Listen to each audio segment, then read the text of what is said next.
Have you ever noticed that the moment you finally start loving yourself, people suddenly treat you differently? Your energy becomes calmer, and yet, somehow, you still don't feel complete. It's confusing, isn't it?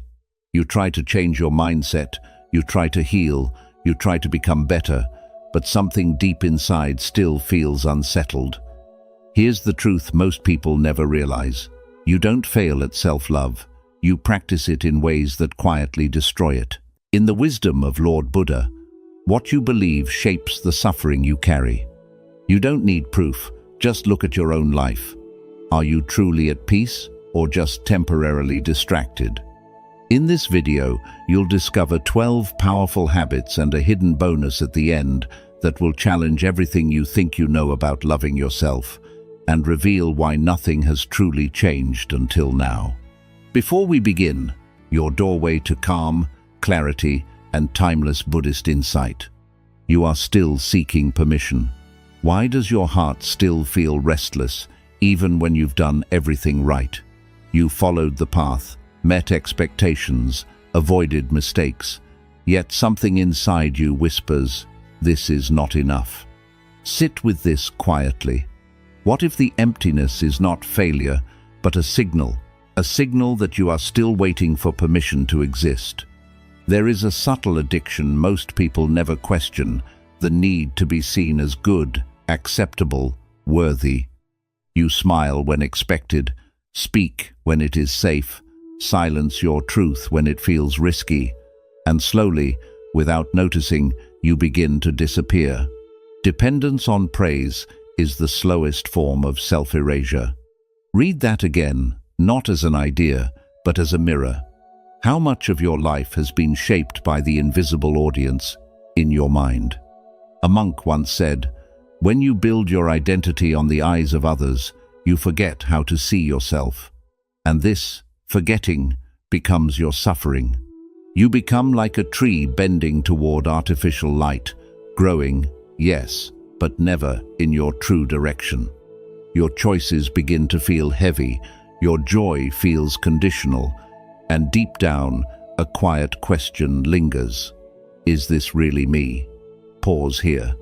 Close your eyes just for a moment. Imagine yourself standing alone in a vast, empty space. No voices, no praise, no judgment, just you, breathing, existing without explanation. In that silence, something honest begins to rise. Not who you should be, but who you are beneath the noise. Can you feel it? Now ask yourself gently, who are you trying to impress without realizing it? Is it your family, your past, a version of yourself that no longer feels alive? And if no one could judge you, truly no one, what would you do differently? Would you still walk this path? Or would your feet turn in another direction? This is where self-care begins, not in comfort, but in truth. The first habit is simple, but not easy. Stop asking for permission to be yourself.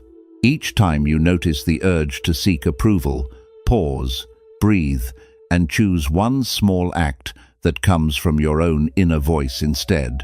It may feel unfamiliar, even uncomfortable, but that discomfort is not wrongness. It is freedom waking up. The moment you stop abandoning yourself, the world loses the power to abandon you, and slowly, quietly, you begin to return. You don't suffer because you don't love yourself. You suffer because your life is built on habits that keep asking, "Am I allowed to be me?" We'd love to hear your thoughts.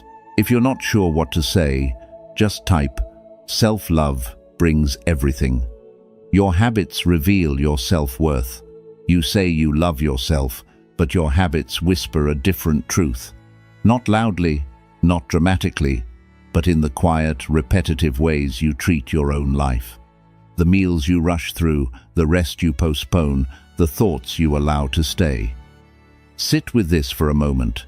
If someone watched your daily patterns, would they see care or quiet neglect? There is a simple, uncomfortable truth. You do not rise to your intentions, you fall to your habits. And your habits are not random. They are reflections. What you allow becomes what you believe you deserve. This is not punishment. It is conditioning. Each time you tolerate what drains you, you send a message inward. This is enough for me.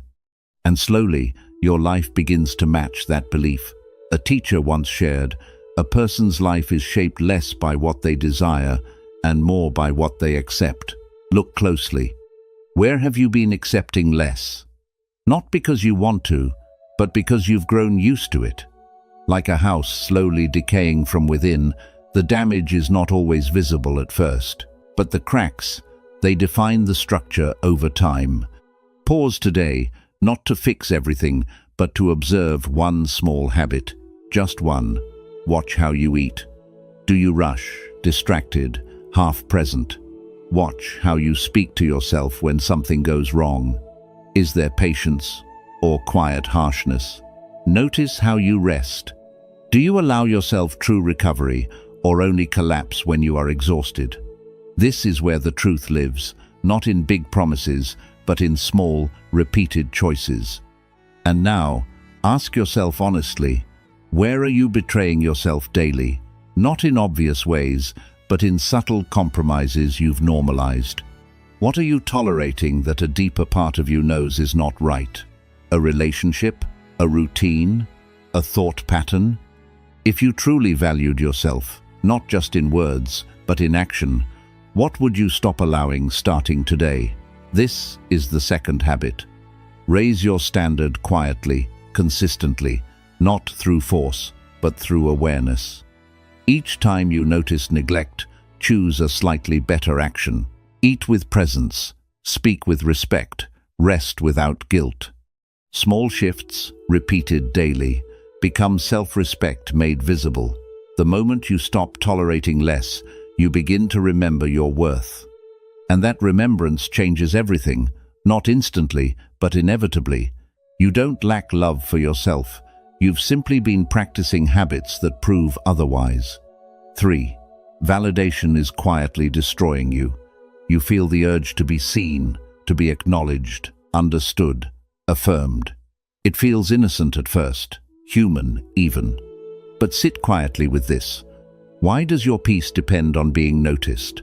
Why does your worth rise and fall with someone else's attention? The more you need eyes on you, the less clearly you begin to see yourself. There is a hidden cost to constant validation. Each time you look outward for confirmation, you move a step away from your own center. Your decisions become softer, less honest. Your voice becomes filtered. And slowly, without realizing it, you stop asking, "Is this true for me?" and start asking, "Will this be accepted?" The one who seeks reflection in others forgets their own face. This is not judgment. It is a quiet observation of how identity dissolves. Imagine two mirrors facing each other, endless reflections, repeating, distorting, multiplying. But where is the original image? Where is the truth? This is what happens when your sense of self depends on others' reactions. You become an echo, a version of a version, and deep inside, a subtle emptiness grows.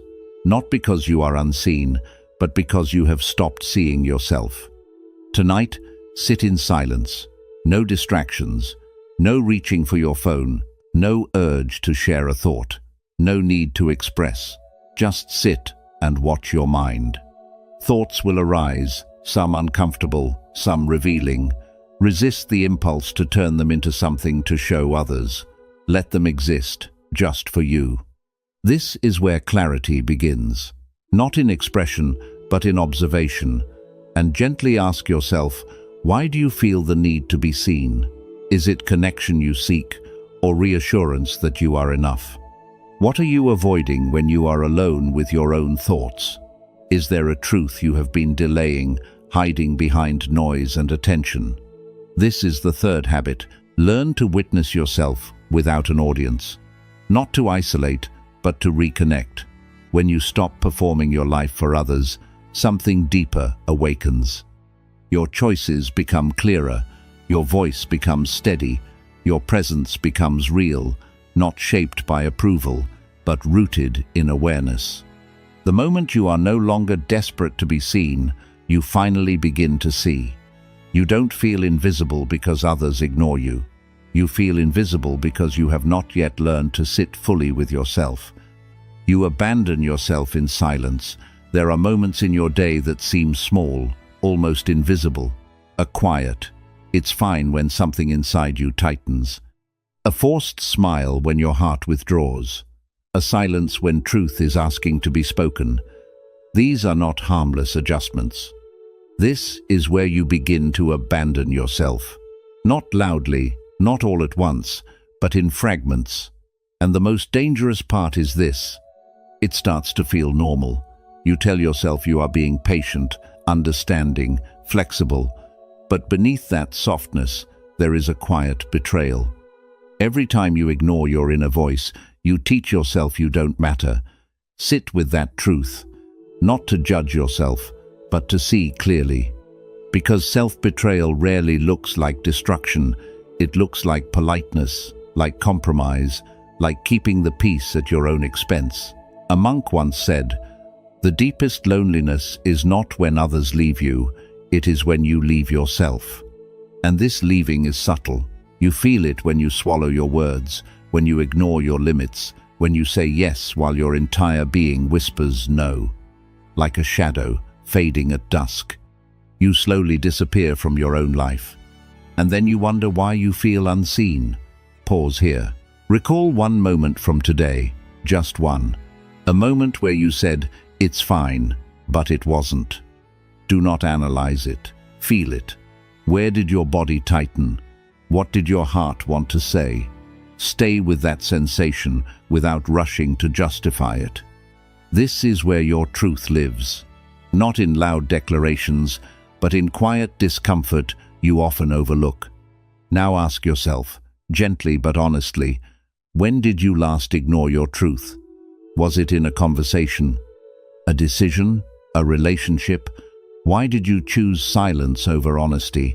Was it fear of conflict, fear of rejection, or the deeper fear that your truth might not be accepted? And if that is the case, what are you truly afraid will happen if you speak? This is the fourth habit. Stop abandoning yourself in small moments, not by becoming harsh or reactive, but by becoming honest. Begin with simple things. If something feels wrong, acknowledge it within yourself first. If you need rest, allow it without guilt. If a boundary is crossed, name it calmly. These are not acts of rebellion, they are acts of self-respect. In the beginning, it will feel uncomfortable. Your voice may shake, your mind may resist, because you are breaking a pattern that once felt safe. But understand this, what feels safe is not always what is true, and what is true is the only place where real peace begins. The moment you stop silencing yourself, your life starts to feel different, lighter, clearer, more aligned. Not because everything changes around you, but because you are no longer missing from your own experience. You don't feel lost because life is confusing. You feel lost because you've been quietly walking away from yourself. One, it's fine at a time. We'd love to hear your thoughts. If you're not sure what to say, just type, "Self-love brings everything." 5. Your love is rooted in fear. You say you love, but if you look closely, there is tension hidden inside it. A quiet fear, a subtle grasping. You think about them constantly, not from peace, but from worry. You hold on, not because your heart is full, but because you are afraid it might become empty. Sit with this gently. What if what you call love is not love, but fear wearing a softer face? There is a truth many avoid. Attachment often disguises itself as devotion. You check, you wait, you need reassurance. You adjust yourself to keep someone close, and slowly, your center shifts. Your happiness begins to depend on their presence, their response, their consistency. Clinging is not connection, it is the fear of emptiness. This is not love expanding, this is fear tightening its grip. A teacher once said, "Where there is fear of loss, there is still distance from true love." Because real love does not shrink you, It does not demand that you abandon your own peace to maintain it. But attachment, it quietly asks you to trade your stability for closeness. And you agree, thinking this is what love requires. Imagine holding sand in your hand. If you hold it gently, it rests. If you grip it tightly, it slips away faster. This is how fear behaves in relationships. The more you try to control, secure, and hold on, the more fragile everything becomes. And deep inside, you feel it. That constant tension, that silent anxiety. Is this love, or is this survival? Close your eyes for a moment. Visualize releasing this person, not as loss, but as freedom. You are not pushing them away. You are loosening the grip. Feel the space that remains. It may feel unfamiliar, even uncomfortable, but stay there. That space is not emptiness. It is where yourself begins to return. Now ask yourself honestly, do you love them, or do you fear losing them? And if they were not there, who would you be? Not the version shaped around them, but the version that exists independently, fully, quietly, whole. Can you meet that version without rushing to fill the space again? This is the fifth habit. Love without clinging. Stay connected, but not dependent. Care deeply, but not at the cost of yourself. Let your love come from fullness, not fear. This is not detachment from people. It is detachment from the illusion that they complete you. The moment your love is no longer driven by fear, it becomes lighter, calmer, real. You don't struggle with love because you feel too much.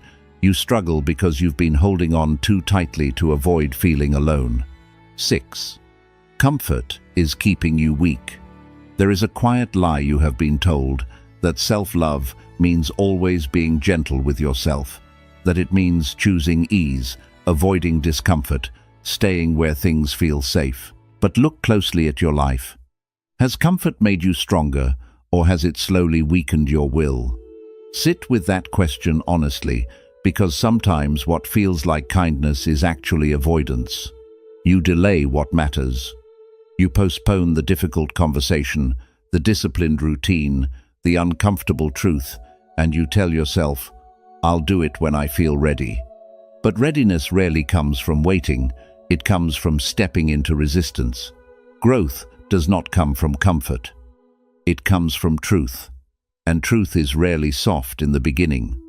A monk once said, "The path that strengthens you will not always soothe you."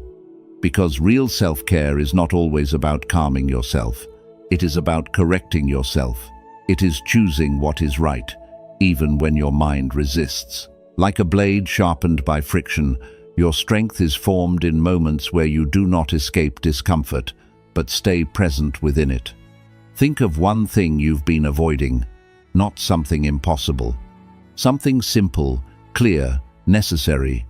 Maybe it is waking up earlier, taking care of your body, ending a harmful habit, or facing a truth you keep postponing. Notice how your mind reacts. It creates excuses, delays, distractions. It seeks comfort, not because it is right, but because it is easy. Today, do that one thing, not perfectly, not with intensity, but with honesty. As you step into it, discomfort will arise. Your body may resist. Your thoughts may complain. Do not fight it, and do not escape it. Just observe it. Stay with it. This is where your discipline begins, not in force, but in awareness. Now ask yourself, what are you avoiding that you know you need? Where have you chosen comfort over growth again and again? And if you were to truly respect yourself, not just emotionally, but through action, what would discipline look like in your daily life? This is the 6th habit. Practice firm compassion. Be kind, but not indulgent. Be patient, but not passive. True self-love is not about making life easier. It is about making yourself stronger, clearer, more aligned.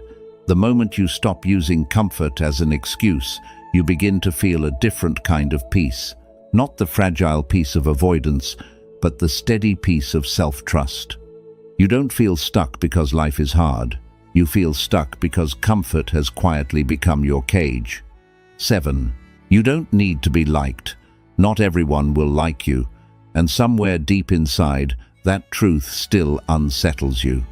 You adjust your tone, soften your opinions, reshape your edges, hoping to be accepted. But pause for a moment. At what cost? Each time you bend yourself to fit someone else's comfort, you move a little further away from your own center. And slowly, you begin to confuse approval with peace.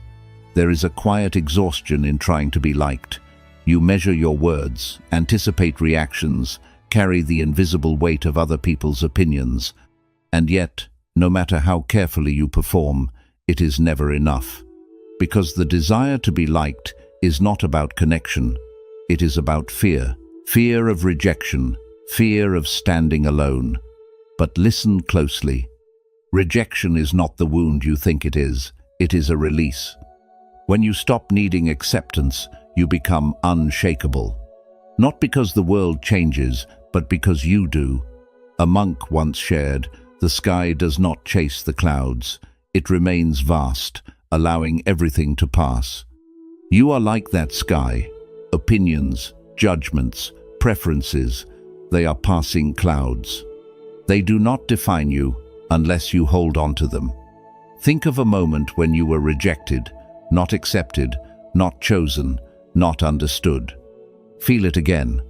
Not the pain, but the meaning you gave it. Did you see it as proof that you were not enough? Or could it be something else? A quiet redirection? A moment where life gently moved you away from what was not aligned with you? Sit with this question now. Why do you fear being disliked? Is it the discomfort of being misunderstood? Or the deeper fear of standing fully in your truth without support? And what are you compromising, even today, just to be accepted? A belief? A boundary? A part of your voice? This is the 7th habit. Release the need to be liked. Not by becoming distant or indifferent, but by becoming honest. Speak clearly, act truthfully, let people respond as they will. Some will stay, some will leave, and both are necessary. Because the right connections are not built on performance, they are built on authenticity. Imagine who you would be if you stopped trying to be liked. Not careless, but free.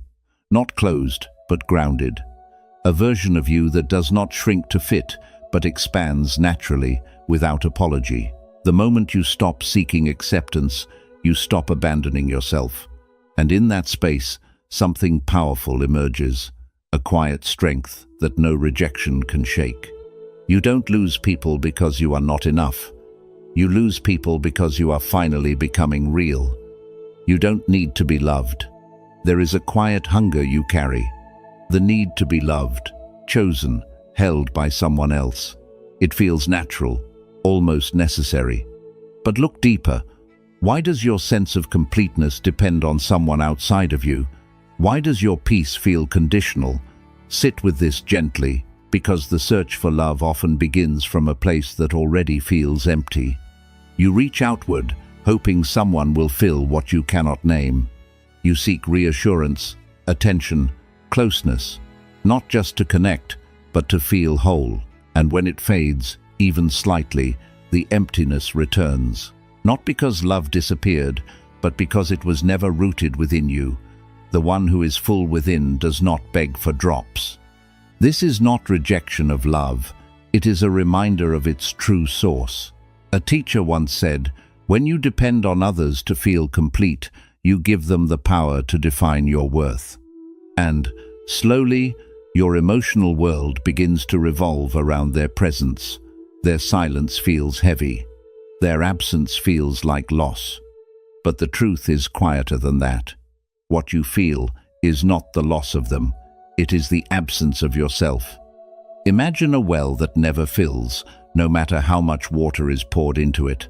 Not because the water is insufficient, but because there is a leak within. This is what happens when you ignore your inner connection. No matter how much love you receive, it never stays.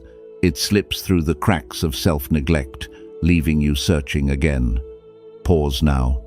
Place your hand on your chest. Feel your breath, steady, present, enough. Not waiting, not needing, just existing. Stay here for a moment. Beneath the noise, beneath the longing, there is a quiet presence that has always been with you. You have not been empty, only disconnected. Ask yourself honestly, why do you feel unfinished when you are alone? What are you expecting others to give you that you have not given to yourself? Is it attention, kindness, acceptance? And if so, why have you kept these away from your own being? This is the 8th habit.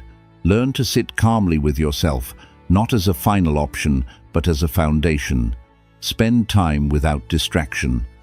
Speak to yourself with care. Give yourself the same presence you look for from others. This is not isolation, it is restoration. When you start to feel whole within, something changes. You no longer chase love, you share it. You no longer depend, you connect. And your relationships become lighter, freer, and more real. You don't feel unloved because others fail you. You feel unloved because you have not yet learned how to stay with yourself. We'd love to hear your thoughts. If you're not sure what to say, just type "self-love brings everything." 9. Respect is not promised. You wait for respect from others, from the world, from those around you. You hope they will see your worth, notice your effort, and treat you with care. But stop for a moment. What if the deeper question is not whether they respect you, but whether you respect yourself? Because what you quietly accept becomes the standard others follow. There is a quiet truth most people avoid. The world reflects the standard you silently accept, not because people are cruel, but because they respond to the energy you carry. When you tolerate disrespect, ignore your own boundaries, speak to yourself with doubt, this becomes your unspoken message, and the world simply reflects it back, not as punishment, but as alignment. A monk once said, "Clarity does not come from forcing others to see you. It comes from seeing yourself without distortion. Like water that has been disturbed, your reflection becomes unclear when your inner state is unstable. But when you choose stillness, honest, grounded awareness, something changes. You begin to see yourself clearly, and from that clarity, respect naturally grows. Stand still for a moment.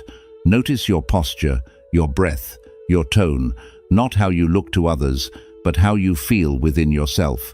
Is there confidence or hesitation, presence or quiet shrinking? Gently adjust it, not to impress, but to align. Lift your posture, slow your breath, steady your voice.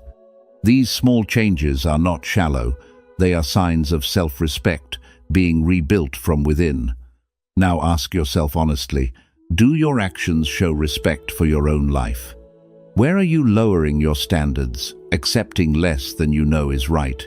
Is it in the way you allow others to treat you, or in the way you treat yourself when no one is watching? And if you were to truly respect yourself, not only in thought, but in action, what would change starting today?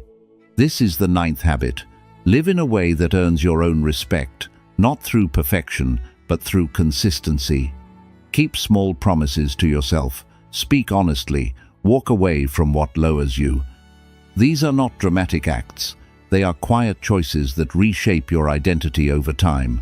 The moment you begin to respect yourself, the world responds differently. Not always immediately, not always perfectly, but inevitably. Because your presence changes, your boundaries become clear, your energy becomes steady.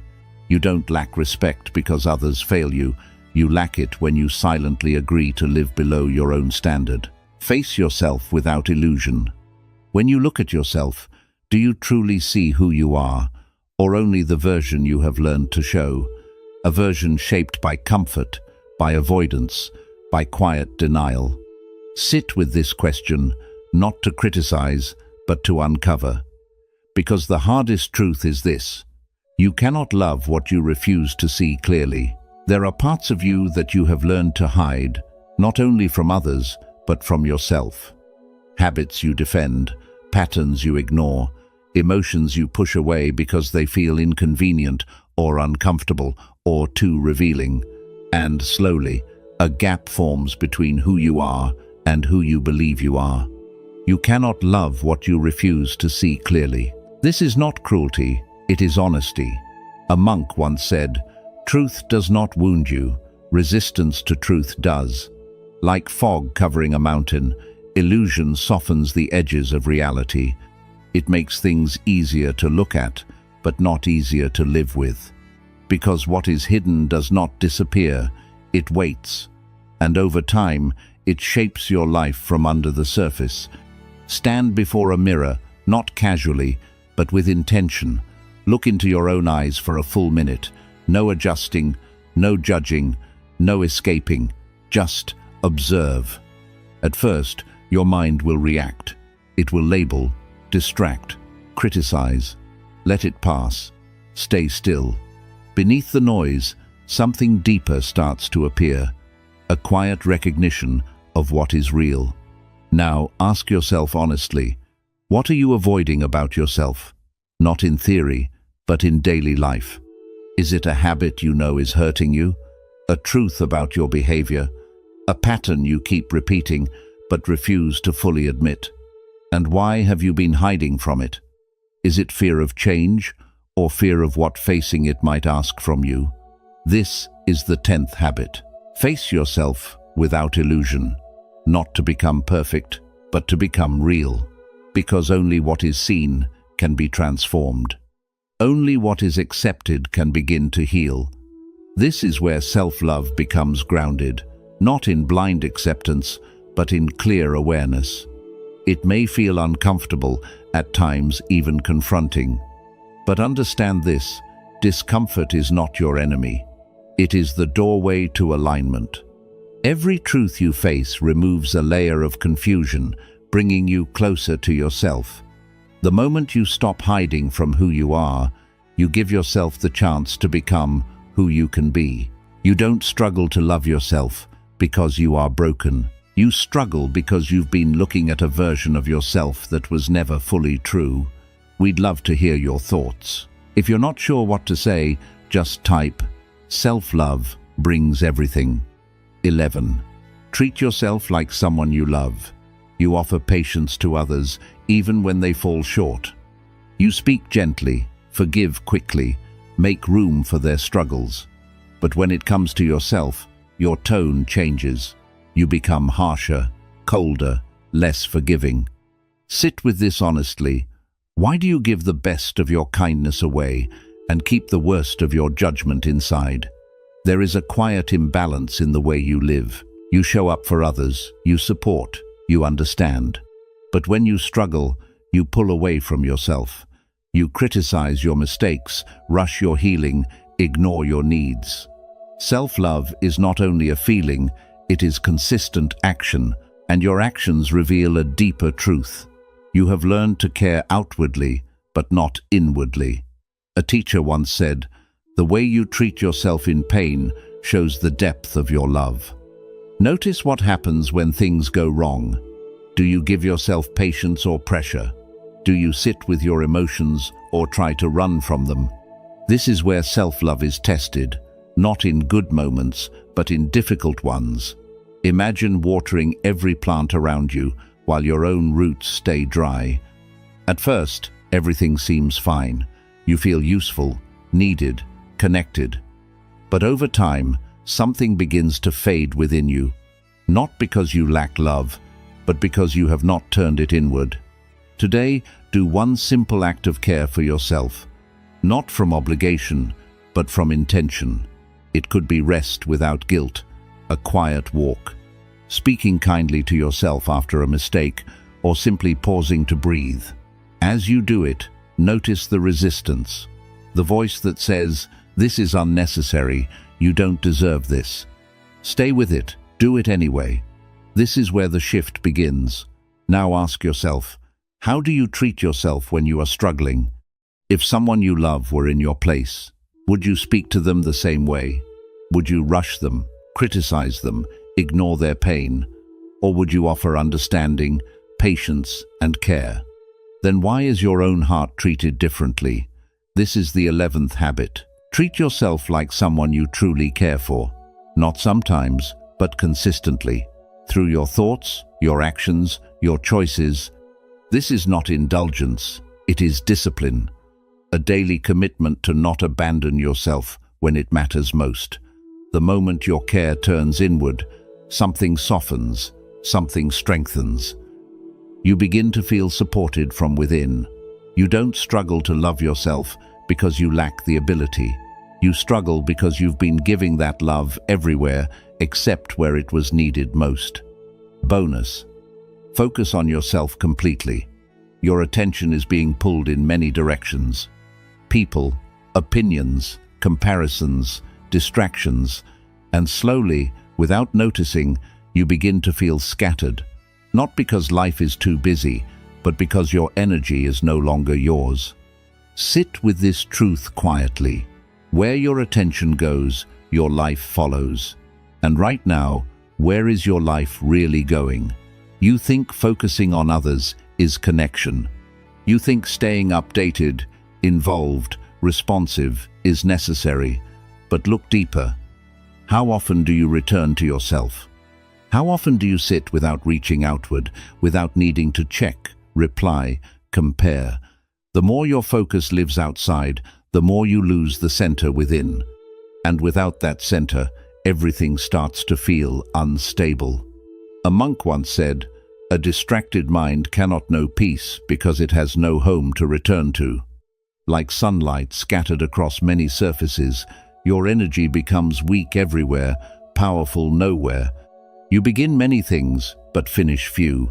You feel everything, but understand little.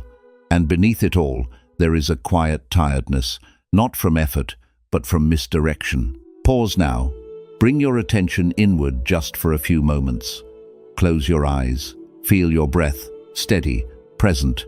Notice your thoughts, not as commands, but as movements. Stay here. Do not chase anything. Do not fix anything. Just return. This simple act is more powerful than it seems, because each time you come back to yourself, you reclaim a part of your life. Now ask yourself honestly, where is your energy being wasted? Not in obvious ways, but in subtle ones. Overthinking what others think of you, replaying conversations, comparing your path to someone else's. And, in all this outward focus, who are you neglecting within yourself? This is the final habit. Focus on yourself completely. Not in isolation, but in alignment. Give your energy to what strengthens you. Protect your attention as something sacred.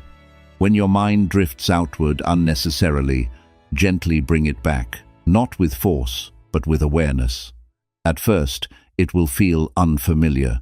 You may feel the urge to reach outward again, but stay, because in that stillness, something begins to rebuild. A sense of clarity, of presence, of quiet strength. The moment you return to yourself fully, your life begins to gather its power again. You don't feel lost because you lack direction. You feel lost because your attention has been everywhere except where it matters most. Quick summary of the principles. Approval is your addiction. You are still living in reaction to others' opinions instead of your own truth. Your identity becomes unstable when it depends on outside validation. You delay your growth, waiting for acceptance that may never come. Self-love begins the moment you stop asking for permission to exist. You tolerate your value. Your daily actions show your real level of self-respect. What you repeatedly allow defines what you believe you deserve. Neglecting small responsibilities slowly damages your self-worth. Raising your standards is the first act of true self-care. Needing eyes weakens vision. Constantly seeking validation separates you from your inner clarity. You lose your real self when you value being seen more than being true. External attention gives temporary satisfaction, but long-term emptiness. Self-awareness grows only when you are comfortable being unseen. Self-betrayal feels normal, You abandon yourself in small ways and call it adjustment. Ignoring your inner voice creates inner conflict and quiet resentment. Every act of self-betrayal weakens your confidence. Honoring your truth is the base of self-trust. Attachment hides itself. What feels like love is often dependency rooted in fear. Emotional reliance on others creates instability inside you. You confuse connection with the inability to be alone. Freedom begins when you learn to stand complete by yourself. Ease is not love. Comfort does not equal growth, and avoidance is not care. Real self-love requires discipline and hard choices. Avoiding discomfort keeps you trapped in the same patterns. Growth begins when you act despite resistance. Rejection is freedom. Not being liked is not a failure. It is clarity. Trying to please everyone weakens your identity. Rejection helps you filter what is not aligned with you. True strength comes from accepting that not everyone will choose you. Love begins within. Seeking love outside creates endless emotional dependency. You cannot receive deeply if you are empty within. Inner fulfillment removes the need for constant reassurance. Self-love starts when you become emotionally complete alone. Self-respect comes first. Others treat you based on the standards you set for yourself. Lack of self-respect invites disrespect from the outside world. Your behavior teaches people how to value you. Self-respect requires consistent alignment with your principles. Truth is uncomfortable. Avoiding self-reflection keeps you trapped in illusion. You cannot grow if you refuse to see your flaws. Facing yourself honestly is needed for transformation. Clarity begins when you stop hiding from your own reality. Care is a discipline. Self-love is built through consistent actions, not feelings. You must treat yourself with the same care you give others. Neglecting yourself while caring for others creates imbalance. Daily intentional care strengthens your inner foundation. Your energy is sacred. Where you place your attention decides your life direction. Over-focusing on others drains your mental and emotional energy. You lose yourself when you constantly watch others instead of yourself. Growth becomes faster when your attention is directed inward. Self-love is not a soft idea. It is a radical change in how you live, think, and respond to life. It asks for honesty where you once chose comfort, discipline where you once chose ease, and awareness where you once stayed unconscious. The truth is simple but hard to accept. The life you experience is a direct reflection of how deeply you value yourself. In the wisdom of Gautama Buddha, you yourself, as much as anybody in the entire universe, deserve your love and affection. But this is not given. It is built. Slowly, intentionally, through every decision where you choose yourself over illusion. So pause for a moment and ask, are you ready to stop escaping yourself and finally start standing with yourself? If this spoke to you, take a moment to like and share this video and share your thoughts in the comments for more powerful Buddhist insights on living a peaceful, awakened life.